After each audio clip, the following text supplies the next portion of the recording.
In this video, we'll introduce the topic of color temperature and the spectrum of visible light. So anyway, I'm just trying to use the basic qualities of light as an outline. So we're on color. Now, the visible light spectrum contains a range of frequencies of light, which appear to our eyes as colors, from deep red to vivid purple. When a light source contains a mixture of frequencies, it can take on an overall appearance of white light. But depending on the relative amounts of each frequency in that mix, the white might appear warmer, or more toward the red end of the spectrum, or cooler, more toward the blue end of the spectrum. So in photography, we refer to that as color temperature, which we measure with a degrees Kelvin scale. And your basic traditional color temperature scale from 3200 is the photographic sort of low tungsten incandescent light, up to 6500 is kind of the nominal daylight sun temperature. And you've got different things in between. You can have a color temperature meter, and if you're doing big movies and things, this is what they do, and you can be very, very precise about it. One of the reasons they do that, and it's important now, it was more important a few years ago, but there are certain kinds of lights like fluorescents and LEDs that don't have good color. I'll show you, and I'll talk about that in a minute, but those meters will really pinpoint that stuff and allow you to take care of issues with color spikes and things.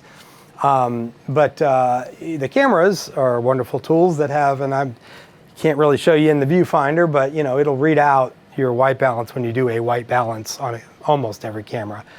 So that's a handy way. And then, as with everything in the universe now, there's an app for that. It's interesting. Anyway, this is just going to read out the color temperatures. It's reading it out there, and it's showing you a little bar graph. So even just to get used to what color temperature things are, it's a really handy tool, But if I switch this thing over to tungsten, and then I can go up here and it should roll down. See it going down? 3100. And then if I roll this guy back up to daylight, then you see it come on back up to 6500-ish, so which is what it's supposed to do. So that's handy.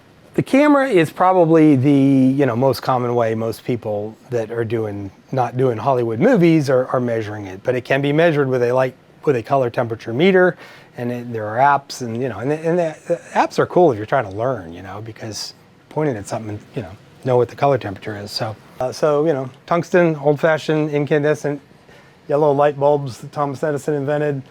Low color temperature, 3200 is the photographic normal, but they go lower than that. Something like and those came along first. And then somewhere early on in the world, you got these arc lights. The first ones were these carbon arc lights, which is, I've worked on a movie with one of those. It's a light with a smokestack. You got to respect a light with a smokestack.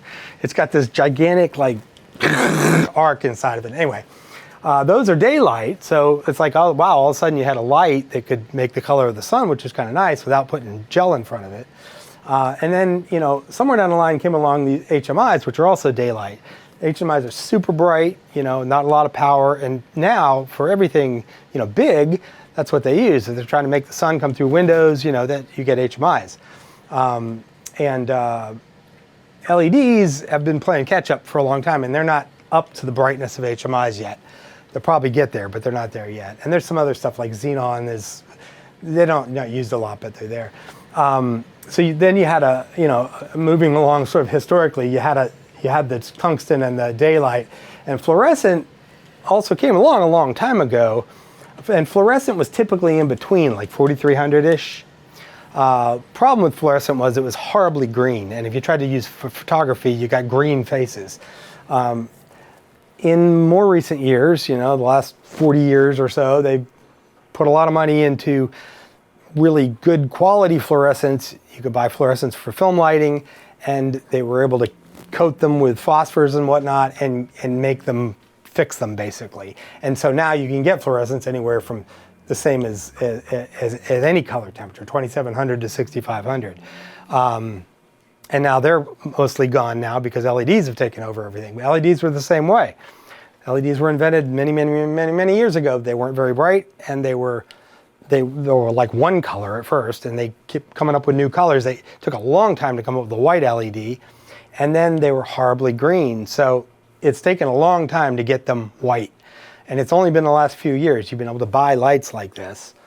But now they'll be any color. So, you know, LEDs are, except for HMIs because of the brightness, LEDs are 95% of what you got now, and they'll probably get brighter and there won't be anything else. But for now, you got that. But those will range throughout any color temperature. Click on the next video to continue. New videos drop every couple of days. If you like what you see, like and follow us on our social media channels. And everything is downloadable for free on our website, rucciproductions.com.